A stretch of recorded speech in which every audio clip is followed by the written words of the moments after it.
Fala galera, começando mais um Morning Call aqui da Omega Digital Assets, o Bitcoin indo em busca do seu topo histórico, preço de 56.725 dólares. Tivemos uma grande valorização durante a noite de ontem, eu já vou explicar, mas agora o Bitcoin está a menos de 22% do seu all-time high, pessoal. Então a gente está prestes a viver um grande momento novamente, um grande ciclo de alta. A gente já vem vivendo um grande ciclo de alta, né, das mínimas de novembro.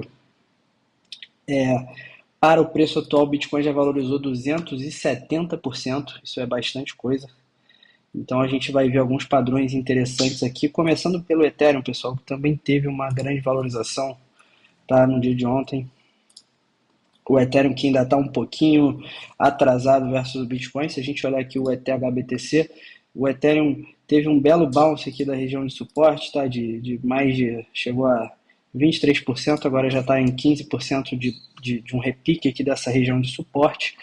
O Ethereum Bitcoin, que do seu topo lá, do topo histórico de 2021, bateu menos 45% de queda versus Bitcoin, então o Ethereum ainda está bastante atrasado versus o Bitcoin. Então a gente vê que a próxima resistência aqui para o Ethereum seria 3.500, tá, aproximadamente, e depois a gente tem aqui uma resistência em 4.300 e o topo histórico lá em 4.800, pessoal. Então o Ethereum ainda tem mais potencial que o Bitcoin nesse momento. Então, para a próxima resistência aí seria um salto de 10% e para o topo histórico seria um salto aí de quase 50%.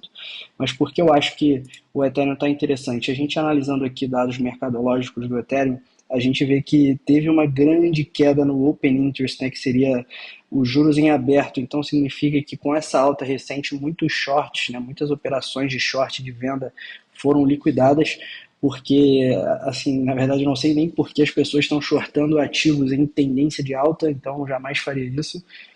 Mas nesse momento a gente vê que o Ethereum teve uma aceleração no seu preço devido a essa liquidação de shorts. O Bitcoin também provavelmente teve bastante liquidação aqui, ó. Aqui teve uma grande queda no Open Interest, uma redução da taxa de financiamento.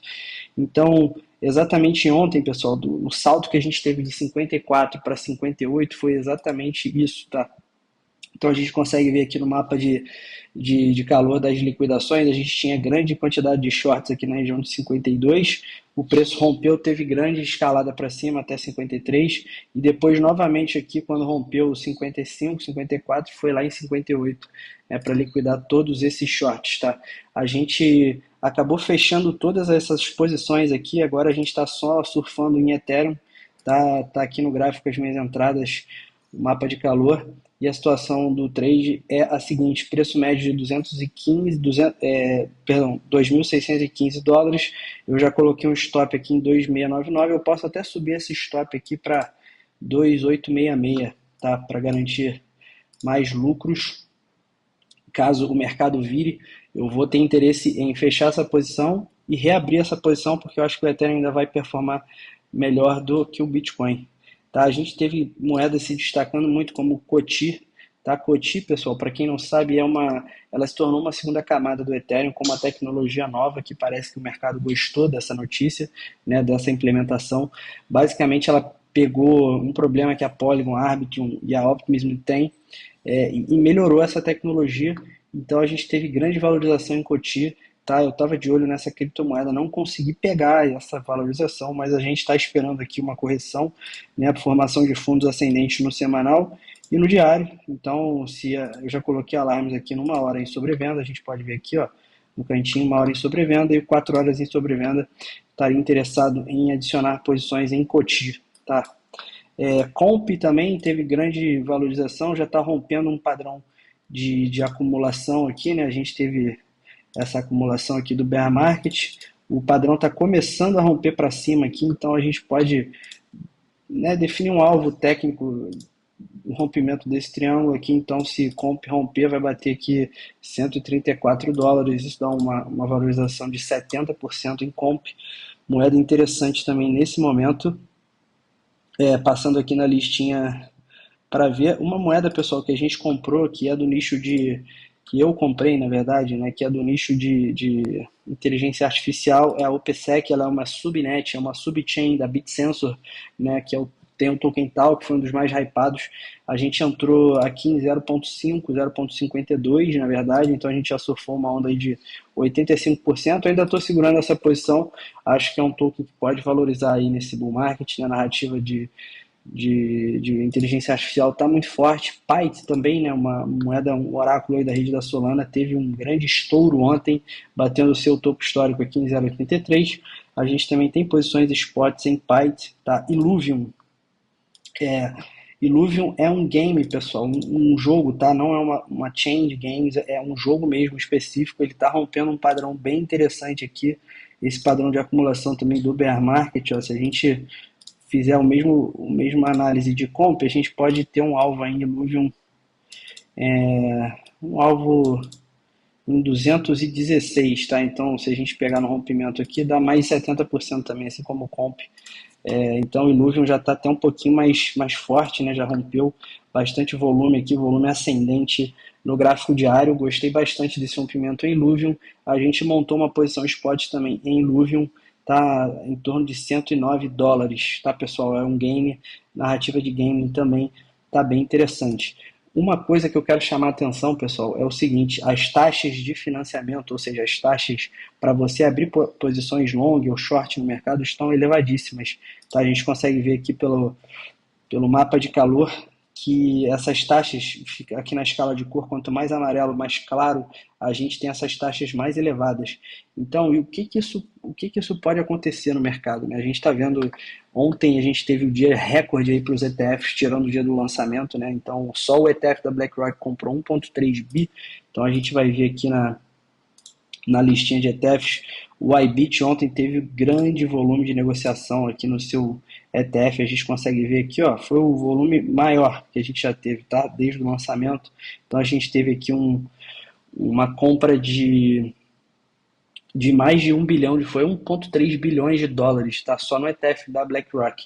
Então isso está fazendo o preço do Bitcoin subir, subir, subir, porque a oferta é menor que a demanda, né? A demanda está muito alta e a oferta do Bitcoin está cada vez mais baixa. A gente está com falta de Bitcoin para vender no mercado. Os OTCs estão com carência de vendedores de Bitcoin. Então a gente tem aí as reservas, a gente vai ver isso no on-chain também, as reservas de Bitcoin batendo 11% só nas exchanges. Então essa equação, né, como eu gosto de falar, essa matemática do Bitcoin entre oferta e demanda está muito positiva, mas fica um alerta aqui, porque à medida que essas taxas de financiamento sobem muito, os juros em aberto nessas moedas começam a subir muito, o mercado pode ter aqueles flash crashes, né? Aquelas quedas de 20, 30%, assim, muito rápidas, e voltar para onde estava, para liquidar todo mundo.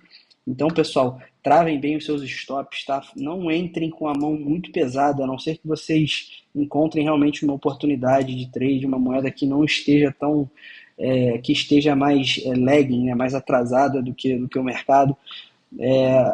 Mas deixe sempre seu stop loss travado, né? Tenha em mente isso, porque em todo bull market, né, se a gente pegar aqui, ó, o bull market do ano passado, o Bitcoin teve grandes quedas, né, durante a sua escalada aí para o topo histórico, né? A gente vai ver aqui, ó, deixa eu dar um zoom out,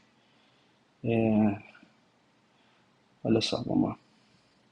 Ó, Bitcoin aqui, ó, no ciclo de 2021, né, a gente teve uma grande queda aqui de 18%, depois a gente teve outra grande queda aqui, essa foi um pouco menor, 10%, depois a gente teve uma grande queda de mais quase 30%, tá? Depois a gente teve outra queda de 25%. Então, pessoal, isso acontece, tá? Isso acontece no Bitcoin. Depois a gente teve aquele dump enorme, né, por causa da China lá banindo mineração de Bitcoin. Bitcoin caiu 55%, depois retomou, atingiu uma nova máxima. Então é disso que eu estou falando. Um bull market, o preço vai subir, mas ele não sobe em linha reta. Então tenha isso em mente, tá? O momento agora é de muita euforia. Se a gente puxar aqui o Fear and Greed Index, com certeza está na ganância ou próximo da ganância extrema. Então, esse mapa de calor aqui das taxas de financiamento nos diz isso. Então, muito cuidado, pessoal, para esse momento aí para montar novas posições, tá? Também não fique aguardando uma correção, porque assim, a demanda está muito alta, você não sabe se o mercado de fato vai corrigir, mas é isso, para quem está de fora, o bull market é bem cruel, ele não te dá muita oportunidade, então você devia ter entrado já no mercado, mas não se preocupe, se você for montando uma posição devagar, spot você minimiza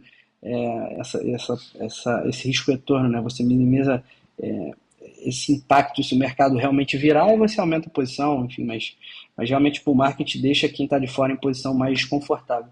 Então, para fechar aqui, eu queria analisar a dominância do Bitcoin, segue dentro desse padrão de cunha ascendente, tá, pessoal? Esse é um padrão que, como a gente já sabe, ele tende a romper para baixo, tá? Ele tende a romper para baixo. Então, se isso acontecer, vai ser extremamente positivo para as altcoins, mas a gente está vendo aqui um repique, né? Esses ETFs acabam forçando bastante a dominância para cima, porque eles compram só Bitcoin. A gente vê aqui que no semanal o Bitcoin tem uma resistência aqui em 58 e com possível resistência aqui no topo da cunha em 55. A gente vai espremendo aqui, talvez chegue a 58, 60, mas a gente vai ter esse rompimento eventual da dominância para baixo e a gente vai ter um ciclo nas altcoins muito interessante. A gente começando pelo Ethereum aqui, que já está começando a andar bastante, tá, pessoal? Então fiquem atentos nisso. Beleza? Esse foi mais um Morning Call.